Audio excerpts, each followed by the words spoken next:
Current electricity के इस lecture में आज हम देखेंगे कि पोटेंशियोमीटर से किसी भी रेजिस्टेंस को कैसे कंपेयर करें या किसी भी रजिस्टर का रेजिस्टेंस कैसे कैलकुलेट कर सकते हैं और या किसी भी सेल का इंटरनल रेजिस्टेंस कैसे कैलकुलेट कर सकते हैं। देखिएगा, तो पोटेंशियोमीटर में बी पार्ट देखें, ये करा internal resistance of a cell. किसी भी सेल का इंटरनल रेजिस्टेंस हम कैसे कैलकुलेट कर सकते हैं पोटेंशियोमीटर से, तो समझें। जैसे हमारे पास ये क्या था, इसका ये तो प्राइमरी सर्किट हो गया, इधर ये प्राइमरी सर्किट हो गया जिसमें एक सेल लगा होगा और एक इंटरनल रेजिस्टेंस होगा, एक रोस्टर होगा और एक ये पीएम वायर है, पोटेंशियोमीटर वायर, एबी वायर। ठीक, एक ये सेकंड सर्किट था। इस सेकंड सर्किट में ये सेकंड सेल था जिसका हमें ईएमएफ ने कैलकुलेट करना था, या फिर अब इसका क्या करेंगे, इंटरनल रेजिस्टेंस हम कैलकुलेट करेंगे। जब हमें ईएमएफ कैलकुलेट करना था इस सेल का, तो हमने क्या करा था, ये सेकंड सर्किट में सेल लगाया था और इसकी बैलेंसिंग लेंथ देखी थी। ध्यान रखा था कि ई की वैल्यू इस ई नोट से क्या होनी चाहिए थी, छोटी, और दूसरी बात इसका प्लस उस प्राइमरी सर्किट के प्लस सेल से जुड़ा होना चाहिए, मतलब इसके सेम टर्मिनल्स आपस में ऐड होते थे। मगर अब इसका इंटरनल रेजिस्टेंस अगर जोड़ना है तो एक और सर्किट बनाइएगा, एक एडिशनल, एक एक्सटर्नल रेजिस्टेंस लेके, एक एक्सटर्नल रेजिस्टेंस लेके इसके साथ एक और सर्किट हमने यहाँ बना लिया, जिसमें ये क्या हो गया, एक्सटर्नल रेजिस्टेंस, ये की हो गई। चलिए बात करते हैं। ये हमारे पास पोटेंशियोमीटर वायर है। जब हमारे पास ये की क्या है, ऑन है, ऑफ है, मतलब क्या है, ओ कह सकते हैं ओपन है। ओपन मतलब खुली हुई है। ठीक, इस मतलब ये सर्किट अभी इसका कोई मतलब नहीं है। जब की क्या है, ओपन है, तो इसका कोई अभी मीनिंग नहीं है।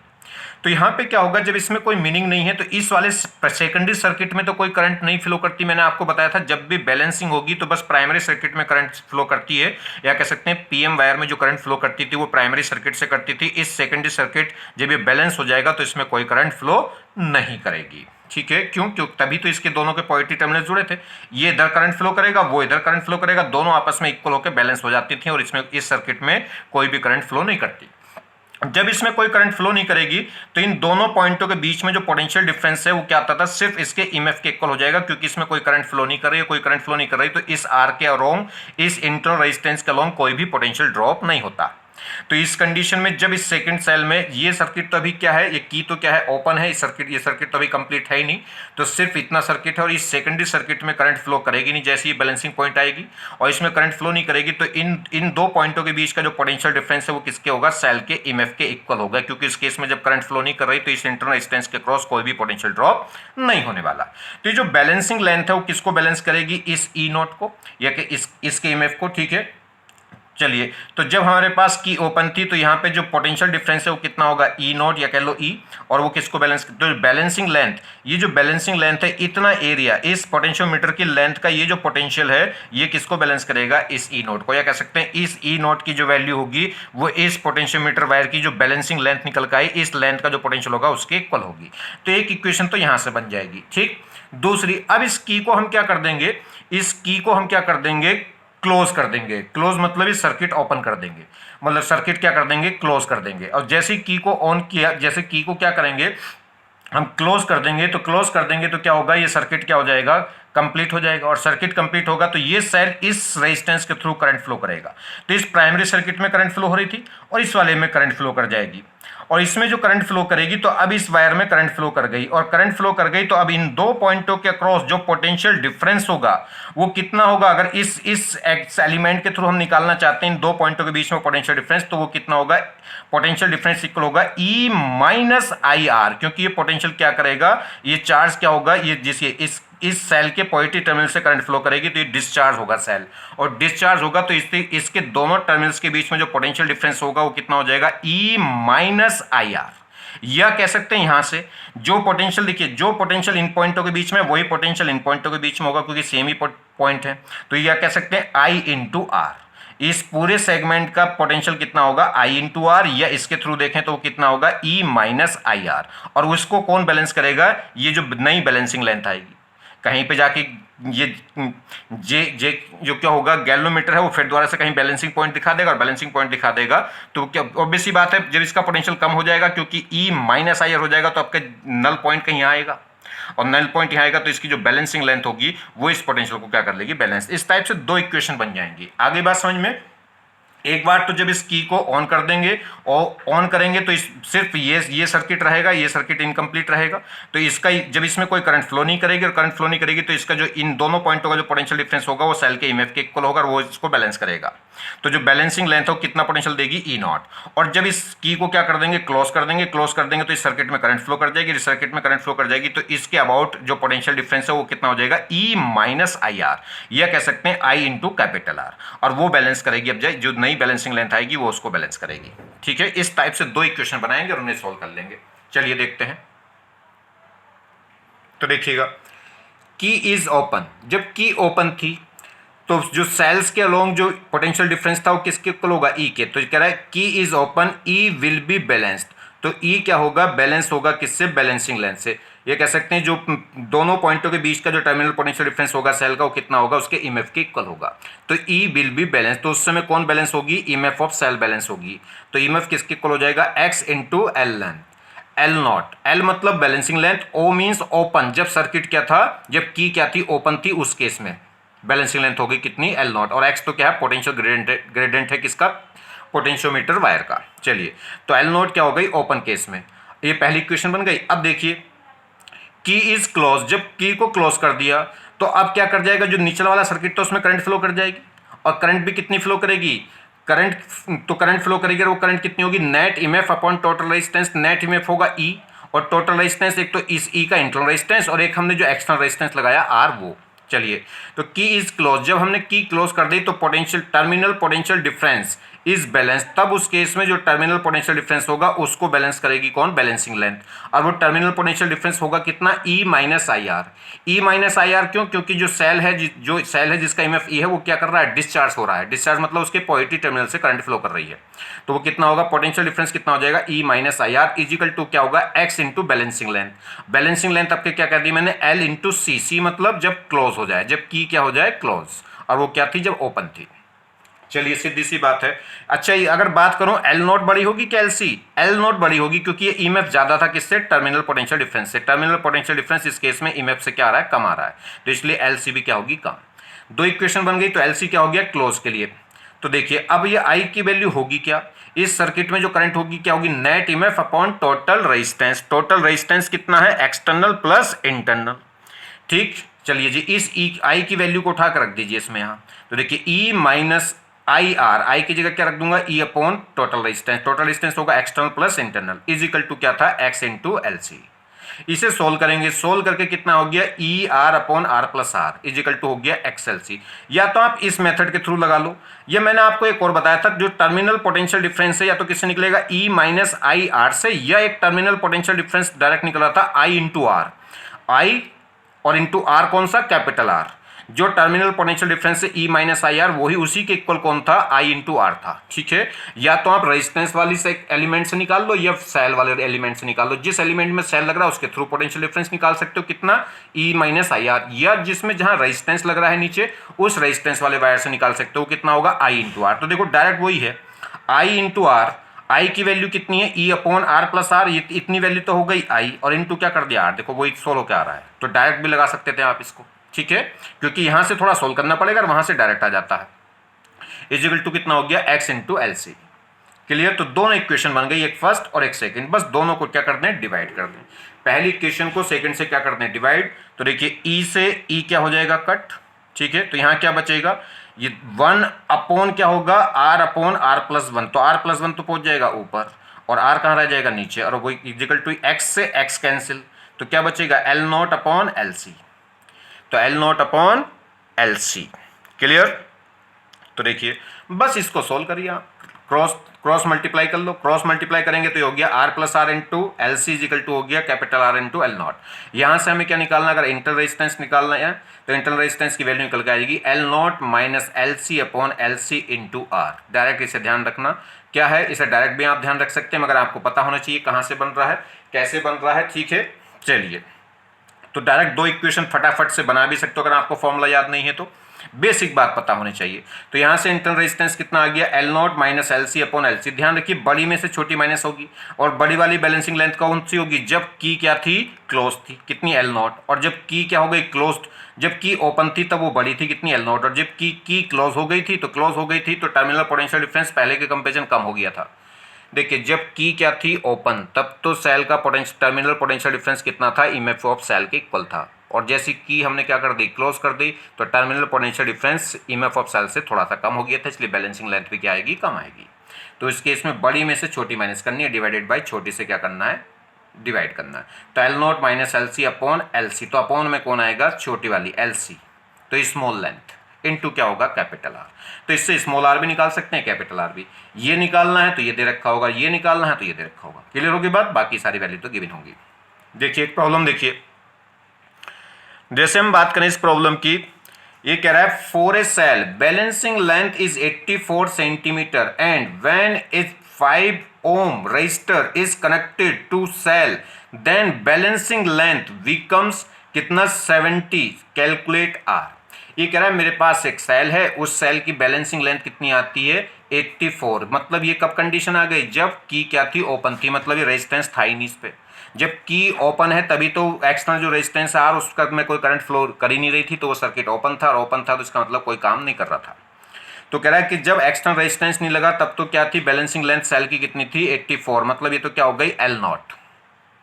और जब हमने क्या कर दिया, 5 ओम का रेजिस्टेंस कनेक्ट कर दिया, मतलब ये क्या दे दिया, capital R. Then balancing length कितनी, बिकम्स 70। तो बैलेंसिंग लेंथ कौन सी हो गई, एल सी। ठीक है, कैलकुलेट स्मॉल आर। तो इंटरनल रेजिस्टेंस निकालना सेल का, तो बस डायरेक्ट फॉर्मूला लगाइए, आर इज इक्वल टू होगा L naught minus L C upon L C और इंटू कैपिटल आर। बस अब तो इसे सोल्व कर लेंगे। क्लियर। तो कितना सोल्व होके कितना आ गया, इंटरनल रेजिस्टेंस निकल के आ गया है 1 ओम। नेक्स्ट देखिए, in previous question if A 4 ohm resistor is connected to cell in place of 5 ohm, वो कह रहा है 5 ohm की जगह अगर मैं कितना रखूं, 4 ohm रखूं, मतलब कैपिटल आर जो है वो 5 की जगह हटा के कितना रख दें, 4 का रख दें resistance. Calculate new balancing length, तब नई बैलेंसिंग लेंथ बताओ। तो आपके क्या दे दिया, तो हमें क्या निकालना है, एल सी पूछ रहा है। एल नोट तो कितनी होगी, 84, और एल सी कितनी थी, 70 थी, कब, जब क्या था, 5 ओम का रेजिस्टेंस था, मगर वो कह रहा है 5 हटा के क्या रख दिया, 4 रख दिया, तो एल सी निकालनी पड़ेगी। तो देखिए जी, आपके कैपिटल आर तो कितना हो गया, 4। इंटरनल रेजिस्टेंस हम निकाल चुके कितना, 1 ओम, क्योंकि सेम सेल है, सेम प्रीवियस क्वेश्चन कह दिया, इसका मतलब सेल वही है, और सेल सेम है तो इसका मतलब इंटरनल रेजिस्टेंस सेम रहेगा, इंटरनल रेजिस्टेंस तो चेंज होगा नहीं। तो फॉर्मूला लगाइए, R is equal to L naught minus L C upon L C into R. अब के आर कितना दे दिया, 4 ओम। इंटर रेजिस्टेंस हम निकाल ही चुके थे पिछले क्वेश्चन में, कितना, क्योंकि सेल सेम है तो कितना, 1 ओम। एल नॉट मुझे पता ही था 84, एल सी निकालनी नहीं। ठीक है, तो देखिए बस, तो क्या हो गया, आर की वैल्यू कितनी होगी 1, एल नॉट की वैल्यू 84, एल सी मुझे निकालना है, एल सी निकालना है, और आर कैपिटल आर आपका कितना हो गया, 4। बस इसे सोल्व करेंगे, सोल्व तो आप कर लेंगे नहीं, इसको इधर ले जाइए, क्रॉस मल्टीप्लाई करिए, तो इसको इधर ले जाएंगे, कितना होगा, एल सी इजिकल टू इसकी मल्टीप्लाई अंदर कर दीजिए 4 की, बस यहाँ से ये इधर आ जाएगा, कितना आ जाएगा, 5 एल सी। इसको इधर ले गए, कितना हो गया, एल सी इजिकल टू इस 4 की मल्टीप्लाई करिए, 84 into 4 minus 4 L C. 4 L C को इधर ले जाएंगे, कितना हो जाएगा, 5 एल सी इजिकल टू ये, बस एल से निकालना तो 5 से डिवाइड कर देंगे इसको, आ गया answer. Next problem, next point देखिए अब इसमें, नेक्स्ट क्या है, अगर हम बात करें, ये कह रहा है, इसमें कह रहा है कि थर्ड पॉइंट है अब इसका, ये कह रहा है calibration of ammeter and volt meter. तो ये कह रहा है calibration of ammeters A and volt meter B. ठीक, क्या है जी, error in reading of ammeter and volt meter. Volt meter और एमीटर की जो रीडिंग है उसमें एरर हमें पता करना है। ठीक है, एरर के बीच में वही एरर के बारे में पता करना, उसी के बोलते हैं calibration of ammeter and volt meter. तो error in reading of ammeter and volt meter, ammeter और वोल्ट मीटर की रीडिंग में जो एरर है, एरर को कैलकुलेट करना, वही क्या कहलाता है, सेलिब्रेशन। तो देखिए क्या एरर होगी, एरर अगर हम बात करें, एरर देखें किसमें, एमीटर की और वोल्ट मीटर की रीडिंग में एरर देखें तो कैसे निकलेगी, एरर इजिकल टू होगी रीडिंग ऑफ एमीटर या रीडिंग ऑफ वोल्ट मीटर, और माइनस करेंगे एक्चुअल वैल्यू से। तो अगर हम क्या करें, जो एमीटर या वोल्ट मीटर की जो रीडिंग है उस रीडिंग में से एक्चुअल वैल्यू को अगर माइनस कर दें तो जो कैलकुलेट होकर आएगा वो क्या कहलाएगी, एरर कहलाएगी, किसकी, एमीटर रीडिंग की या वोल्ट मीटर रीडिंग की। एक्चुअल, अब ये कह रहा है एक्चुअल जो वैल्यू है ये कहां से आएगी जी? Actual value is obtain from potentiometer. Potentiometer जो वैल्यू मेजर करेगा वो क्या होती है? एक्चुअल वैल्यू होती है। ठीक है, तो ऐसे कहिए कि एमीटर की रीडिंग में से माइनस कर दीजिए पोटेंशियोमीटर की रीडिंग, तो वो क्या निकल जाएगी? एमीटर की एरर आ जाएगी। परसेंटेज निकालनी हो, एरर परसेंटेज, तो एरर परसेंटेज क्या आएगी? Error divided by actual value into 100। तो जो भी एरर है डिवाइडेड बाई एक्चुअल वैल्यू, यानी कि जो रियल वैल्यू है, एरर को रियल वैल्यू से डिवाइड करिए, इनटू क्या करेंगे? 100, तो क्या आ जाएगी? परसेंटेज एरर आ जाएगी। देखिए आगे थोड़ा सा, देखिए सेलिब्रेशन कर्व होता क्या है? It is the graph between error and reading of ammeter और या वोल्टमीटर। अमीटर और वोल्टमीटर की जो रीडिंग है और जो एरर है, रीडिंग में जो एरर है, उनके दोनों के बीच में ग्राफ ड्रॉ करना ही क्या कहलाता है? Calibration curve. तो it is the graph between error and reading of ammeter और वोल्टमीटर। ये एरर है और ये क्या है? रीडिंग है अमीटर की या रीडिंग ऑफ वोल्टमीटर की। अब ये जो एरर होगी इसका कोई तुक तो होता नहीं, ठीक है, कितनी भी हो सकती है, ऐसे ऐसे ग्राफ अननोन, इसका कोई भी ग्राफ नहीं है, रेंडमली ये ग्राफ होता है। ये प्लस की भी एरर हो सकती है, नेगेटिव की हो सकती है। देखिए अभी प्लस चल रहा था, घट रहा है, बढ़ रहा है, फिर जीरो आ गया एरर, फिर नेगेटिव में आ गई, फिर जीरो नेगेटिव आ गई, फिर पॉजिटिव हो गई। इस टाइप से रेंडमली ये ग्राफ चलता है। तो इसका कोई सिग्निफिकेंस तो होगा नहीं, ये तो एक्सपेरिमेंटल वैल्यू है, जैसे जैसे आती जाएंगी वैसे वैसे हम लिखते जाएंगे। तो एरर में और रियल रीडिंग ऑफ एमीटर या वोल्टमीटर में ग्राफ जो खींचेंगे उसे क्या बोलते हैं? Celebration graph. और ये क्या होगा? एक आर्बिट्रेरी ग्राफ होता है, कैसे भी कुछ भी आप खींच सकते हैं, कैसे भी कुछ भी, मतलब ये तो एक्सपेरिमेंटल वैल्यू है, आप किसी ऐसे नहीं बता सकते। ठीक है, चलिए, वो एरर प्लस की भी आ सकती है, जीरो भी आ सकती है, नेगेटिव भी हो सकती है। अब देखें ये बात जरा इंपॉर्टेंट है, इसे जरा ध्यान से समझ लो, बहुत आसान सी है, ऐसी कोई मुश्किल बात नहीं है। देखिए ये कह रहा है सेलिब्रेशन ऑफ एमीटर। अब हम बात करते हैं सेलिब्रेशन ऑफ एमीटर की, मतलब एरर, एमीटर की एरर की कैलकुलेशन करते हैं। ठीक है, तो सेलिब्रेशन ऑफ एमीटर कैसे होगा जी?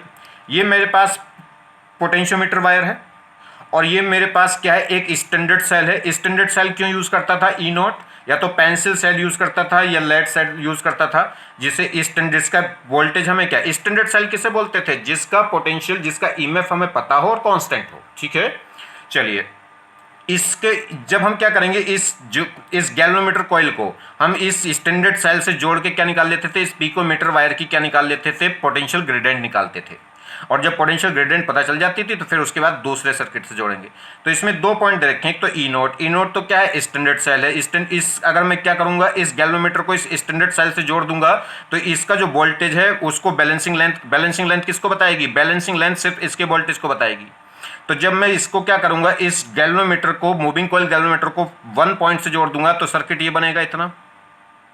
और ये सर्किट, इस सर्किट में जो इन दो पॉइंटों का पोटेंशियल डिफरेंस किसके इक्वल होगा? ईएमएफ ऑफ सेल के, स्टैंडर्ड ईएमएफ ऑफ सेल के, ई नॉट के।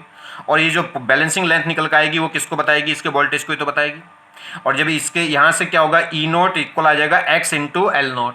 तो यहाँ से क्या निकल जाएगा? एक्स निकल जाएगा, क्योंकि ई नोट की वैल्यू मुझे पता है और एल नोट की वैल्यू हमें पता होगी, तो यहाँ से क्या निकल जाएगा? एक्स, मतलब पोटेंशियल ग्रेडियंट पता चल जाएगी। अब उसके बाद क्या करेंगे, जब पोटेंशियल ग्रेडियंट पता चल जाएगी तो अब मैं क्या करूंगा, इस गैल्वेनोमीटर को इस सेकंड पॉइंट से जोड़ूंगा। सेकंड पॉइंट से जोड़ूंगा तो ये रेजिस्टेंस, इस रेजिस्टेंस के क्रॉस देखिए इन दो पॉइंटों के बीच में ही तो जुड़ गया। ये इन दो पॉइंटों के बीच का जो वोल्टेज होगा, पोटेंशियल डिफरेंस होगा, उसी को तो बताएगी बैलेंसिंग रीडिंग। और ये पोटेंशियल डिफरेंस होगा कितना? आई इंटू आर। और आई इसमें कितनी फ्लो होगी? वो इस सर्किट से शुरू होगी, ये जो सेल लग रहा है नीचे देखिए, इससे ऐसे करंट फ्लो होगी। और वो कितनी होगी? इसका ईएमएफ इनटू टोटल रेजिस्टेंस जो भी होगा। ठीक है, तो इसका जो वोल्टेज है, इतना जो वोल्टेज इस रेजिस्टेंस के क्रॉस जो वोल्टेज होगा उसी को नाप देगा कौन? ये पोटेंशियोमीटर। ये जो बैलेंसिंग लेंथ है, ये बैलेंसिंग लेंथ किसके पोटेंशियल को बता देगी? इस रेजिस्टेंस के क्रॉस जो वोल्टेज होगा, और वो कितना होगा? आई इंटू आर। क्लियर? तो पहले तो हम किससे जोड़ेंगे? स्टैंडर्ड सेल से। स्टैंडर्ड सेल से जोड़ेंगे तो यहाँ पे क्या आ जाएगा? ई नॉट इक्वल आएगा एक्स इंटू एल नॉट, जिससे क्या पता चल जाएगी मुझे? एक्स। फिर मैं इससे जोड़ूंगा तो इसके क्रॉस जो पोटेंशियल आई इंटू आर, इसके क्रॉस पोटेंशियल कितना है? आई इंटू आर, वो क्या होगा? X into L. एक्स हमें पता चल गया पहली इक्वेशन से, तो एल पता चल जाएगा और ये पता चल जाएगा। आगे बात समझ में? एल हमें मालूम होगी तो ये इसका क्रॉस वोल्टेज पता चल जाएगा। तो देखते हैं, जरा बात करते हैं। तो इसमें करंट पता चल जाएगी कि करंट कितनी होगी, क्योंकि जब हमें दो इक्वेशन बन जाएंगी, एक पहले की और एक सेकंड की, उन दोनों को सोल्व करके आप क्या निकाल लेंगे? करंट। और जो करंट निकल के आएगी वो क्या होगी? एक्चुअल करंट होगी, क्योंकि जो इस करंट को कौन नाप रहा है? पोटेंशियोमीटर। और पोटेंशियोमीटर जो नापता है, पोटेंशियोमीटर जो करंट देता है वो एकदम रियल करंट देता है, एक्चुअल करंट देता है। तो देखिए कैसे करेंगे। तो समझिए जब हमने क्या करा इसको, देखिए जब हमने गैल्वेनोमीटर कॉइल को फर्स्ट पॉइंट से जोड़ा, फर्स्ट पॉइंट पे कौन था, स्टैंडर्ड सेल था, तो ई नॉट विल बी बैलेंस, तो उस समय जो बैलेंसिंग लेंथ है उससे पोटेंशियोमीटर किसको बैलेंस करेगा, ई नॉट वैल्यू को, तो ई नॉट इजिकल टू हो जाएगी एक्स इंटू एल नॉट। तो यहां से पोटेंशियल ग्रेडियंट आ गया किसका, पोटेंशियोमीटर वायर का, एक्स इक्वल टू आ गया E not upon L not, क्योंकि ई नॉट पता है, एल नॉट पता ही होगी, जब नापा होगा तो एक्स पता चल जाएगा। यहां से पोटेंशियल ग्रेडियंट पता चल गया। तो अब सेकंड वाला केस, अब क्या करेंगे, गैल्वेनोमीटर कॉइल को सेकंड पॉइंट पर जोड़ेंगे, और सेकंड पॉइंट पर जब जोड़ेंगे तो जो वोल्टेज आर, देखिए इस आर रेजिस्टेंस के क्रॉस जो वोल्टेज होगा, इस आर के क्रॉस जो वोल्टेज होगा इसी को तो नापेगी ये पोटेंशियोमीटर वायर, क्योंकि सर्किट ये बनेगा, देखिए ये सर्किट बनेगा, ये तो हट ही गया बस क्योंकि इसे जुड़ नहीं रहा, तो ये सर्किट बनेगा। तो ये जो लेंथ है किसको नापेगी, इस आर के वोल्टेज को, और आर के वोल्टेज में कितना होगा, आई इंटू आर, तो आई निकाल लेंगे यहां से। चलिए कैसे देखें, तो जब सेकंड पॉइंट से जोड़ देंगे गैल्वेनोमीटर को तो उस समय जो voltage of R will be balance, तो आर के क्रॉस जो वोल्टेज होगा वही बैलेंस होगा किस पे, पोटेंशियोमीटर वायर पे। तो इसके क्रॉस वोल्टेज होगा कितना, आई इंटू आर इजिकल टू क्या होगा, एक्स इंटू लेंथ, जो भी बैलेंसिंग लेंथ, नई बैलेंसिंग लेंथ आएगी। अगर मैं R की वैल्यू थोड़ी देर के लिए 1 मान लूँ, यहाँ पे जो रेजिस्टेंस मैं ले लूँ कितना है 1 ओम का, तो R की वैल्यू 1 हो जाएगी, तो सिर्फ क्या आ जाएगा, I इक्वल टू हो जाएगा x इंटू एल, एल तो मुझे पता होगी, x मुझे यहाँ रही, ये रही, x यहाँ से उठा कर रख दूंगा, बस आंसर आ जाएगा। तो I इक्वल टू क्या जाएगी, x की जगह रख दूंगा E not upon L not into L, ये आई करंट आ जाएगी। और ये जो करंट आएगी वो क्या होगी, एक्चुअल करंट। और जब एक्चुअल करंट पता चल गई और रीडिंग ऑफ एमीटर, एमीटर की जो रीडिंग होगी वो तो एमीटर बताएगा ही, ये एमीटर की जो रीडिंग है वो तो एमीटर बताएगा ही, तो एमीटर की रीडिंग में से इस एक्चुअल करंट को माइनस कर देंगे तो क्या निकल जाएगी, एरर आ जाएगी। आगे बात समझ में किस तरीके से निकालेंगे, तो देखिए जी, तो आई आर इजिकल टू क्या हो गया था, एक्स इंटू एल। अगर मैं आर की वैल्यू को क्या ले लूँ, 1 ओम ले लूँ, तो उससे मैं आई इजिकल टू हो गया एक्सएल, और एक्स की वैल्यू कहाँ से रख देंगे, पहली इक्वेशन से, वो कितना था, E not upon L not into L, बस करंट आ गई। ये जो करंट होगी ये कौन सी कहलाएगी, एक्चुअल करंट, क्यों, क्योंकि ये पोटेंशियोमीटर ने नापी है, और पोटेंशियोमीटर जो करंट नापेगा, पोटेंशियोमीटर की जो रीडिंग होगी वो क्या कहलाएगी, एक्चुअल करंट। अब लेट आई ए क्या है, रीडिंग ऑफ एमीटर, मान लीजिए एमीटर की रीडिंग कितनी है, आई ए, तो अब एरर कितनी होगी, एमीटर की रीडिंग माइनस एक्चुअल, तो एमीटर की current, ammeter reading current minus actual current, जो डिफरेंस जो होगा वो क्या कहलाएगा, एरर। अगर हमें परसेंटेज एरर निकालना तो इसको किससे डिवाइड कर देंगे, एक्चुअल से, और एक्चुअल कौन होगी, आई से डिवाइड कर देंगे इंटू 100, तो क्या आ जाएगी, परसेंटेज आ जाएगी। अब नेक्स्ट देखिए, ऐसी celebration of volt meter, volt metre का सेलिब्रेशन मतलब वोल्ट मीटर की जो रीडिंग है उसमें एरर निकालनी है, तो उसे क्या कहते हैं, सेलिब्रेशन ऑफ वोल्टेज। इसमें भी सेम कहानी है, ये पोटेंशियोमीटर वायर है, पहले तो हमने एक स्टैंडर्ड सेल ले लिया जिसका ईएमएफ कितना होगा, ई नॉट। जब इस गैल्वेनोमीटर को इस पे फर्स्ट पे जोड़ूंगा तो ये सिर्फ ये जो पोटेंशियोमीटर वायर है बैलेंसिंग लेंथ किसको बैलेंस करेगी, ई नॉट की वैल्यू को, ठीक है। तो ई नॉट इक्वल हो जाएगा किसके, एक्स इंटू एल नॉट के, तो यहाँ से क्या हो जाएगा, एक्स आ जाएगा। अब के क्या करेंगे, अब के इस गैल्वेनोमीटर को इस सेकंड पॉइंट से जोड़ेंगे, जैसे ही सेकंड पॉइंट से जोड़ूंगा तो इस रेजिस्टेंस के अक्रॉस जो वोल्ट पोटेंशियल है उसी को तो नापेगा ये बैलेंसिंग लेंथ। इन दो पॉइंटों के बीच में, इन दो पॉइंटों के बीच में जो पोटेंशियल होगा इस रेजिस्टेंस के अक्रॉस उसी को तो नापेगी बैलेंसिंग लेंथ, तो वो क्या होगा, आई इंटू आर इजिकल टू क्या हो जाएगा, ये, ठीक। और ये क्या होगी, वोल्ट मीटर की रीडिंग है, ये इसके अक्रॉस जो वोल्ट मीटर नापेगा वो वोल्ट मीटर की रीडिंग होगी, और इस जब इस गैल्वेनोमीटर को इससे जोड़ेंगे तो यहाँ पे जो रीडिंग नापेगी वो किसकी होगी, एमीटर की होगी, और वो एक्चुअल होगी, और ये रीडिंग ऑफ वोल्ट मीटर होगी। चलिए, तो जब ए बी पॉइंट से जोड़ देंगे तो इस रेजिस्टेंस के अक्रॉस जो वोल्ट पोटेंशियल होगा उसी को नापेगा कौन, बैलेंसिंग लेंथ, और जब ए से जोड़ रहे हैं तो किसको नापेगा, ई नॉट को। तो देखिए बहुत सिंपल सी बात हो गई। अब इसमें क्या करें, जब गैल्वेनोमीटर कॉइल को फर्स्ट पॉइंट से जोड़ रहे हैं मतलब स्टैंडर्ड सेल से, तो ई नॉट की वैल्यू को बैलेंस करेगी बैलेंसिंग लेंथ, तो ई नॉट विल बी बैलेंस, तो उस समय ई नॉट इक्वल हो गया एक्स इंटू एल नॉट, तो यहाँ से एक्स इजिकल टू आ गई E not upon L not, clear. अब हमने क्या कर दिया, गैल्वेनोमीटर को सेकंड पॉइंट पर जोड़ दिया, तो voltage R will be balance, R के अक्रॉस जो वोल्टेज होगा वही क्या होगा, बैलेंस होगा। आर के अक्रॉस वोल्टेज मान लीजिए वी है, तो वी इजिकल टू क्या हो गया, एक्स इंटू एल। हमें क्या निकालना, वी। अब v कैसे, x तो हम कहाँ से निकाल लेंगे, पहली इक्वेशन से, तो क्या आ गया, E not upon L not into L, बस ये जो रीडिंग आएगी ये कौन सी रीडिंग होगी, पोटेंशियोमीटर की, तो ये कौन सी कहलाएगी, एक्चुअल रीडिंग।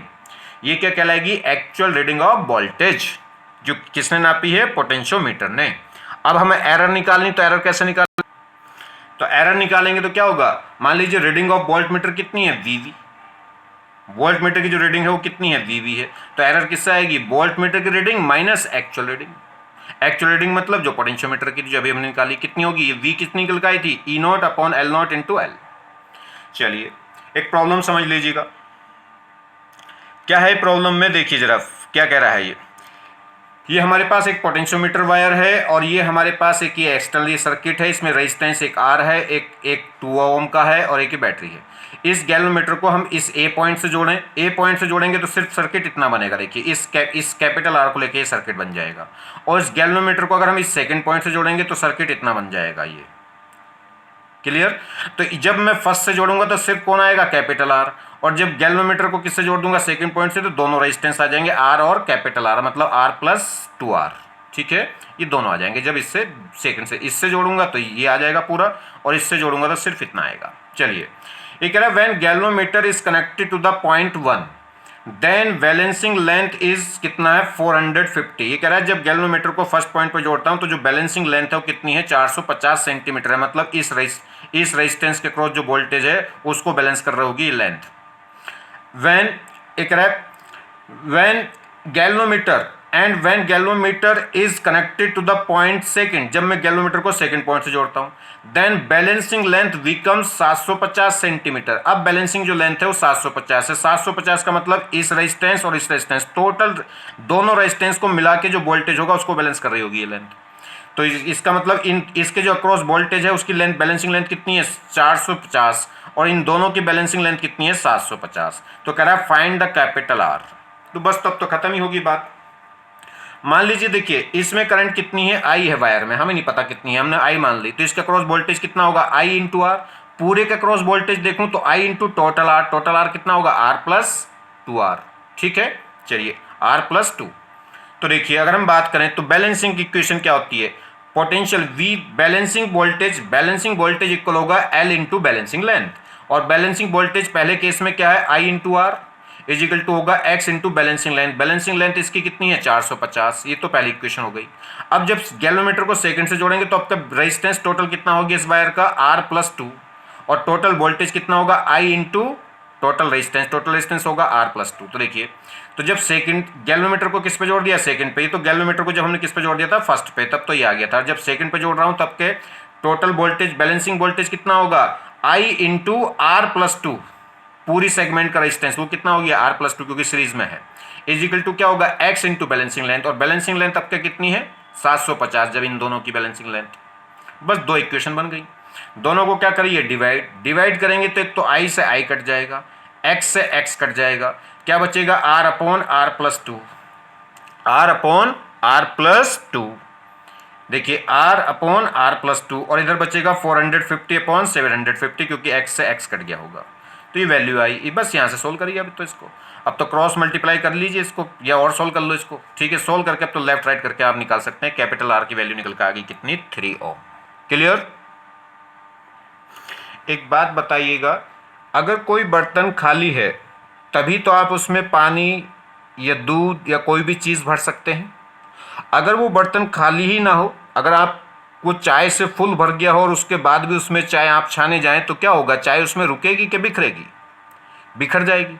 जितने भी आप डालते जाओगे वो सब नीचे फर्श पे गिरती चली जाएगी। सेम कहानी यहाँ है। अगर आपके अपने मन को अपने दिमाग को भरे रखोगे कूड़े कवाड़े से, ये करना वो करना, ये हो जाएगा वो हो जाएगा, ऐसे होगा वैसे होगा, ये छूट गया वो रह गया, ये रह गया वो रह गया, अगर आप इस तरह की बातों से अपने मन को, अपने दिमाग को, अपनी सोच को भरे रहेंगे तो आप कुछ भी देखिए, कुछ भी कहीं से सुनिए, आपके अंदर नहीं रुकेगा। तो अगर आपको पढ़ना है तो पढ़ने का एक तरीका, पहला स्टेप बता रहा हूं, बिल्कुल खाली होके बैठ जाइए। आपको कुछ नहीं आता, आपका कुछ होगा नहीं होगा ये जिक्र ही मत करिएगा, ठीक है। जो होगा वो हो जाएगा, सोचने से चेंज नहीं होने वाला आपके। तो इसलिए आप ना सोचें तो शायद कुछ हो जाए, ठीक है। और शायद क्या होगा ही, जो नहीं सोचते उनके अंदर भर जाएगा, और उनके अंदर भर जाएगा तो क्या होगा, वो कुछ कर जाएंगे, वो पास हो जाएंगे, वो बढ़िया नंबर से पास हो जाएंगे, टॉप कर जाएंगे। और जो ऑलरेडी पहले से इस टाइप किसी भी बातों से भरे हैं जो हमारे काम की नहीं है, तो फिर आपके अंदर कोई भी चीज़ नहीं ठहरेगी। तो अब आपको सोचना है कि आपको खाली होकर बिल्कुल शांत, कुछ नहीं जिक्र करना, कौन क्या हो रहा है, कैसे होगा कैसे नहीं, वैसे नहीं है, समझ में आएगा कि नहीं आएगा, मैं कर सकता हूँ कि नहीं कर सकता, तमाम बातें छोड़ दीजिए, निकाल दीजिए। बिल्कुल खाली होकर बैठ जाइए, लेक्चर को सुनिए, देखिए, हर चीज़ समझ में आएगी, ठीक है। थैंक्स।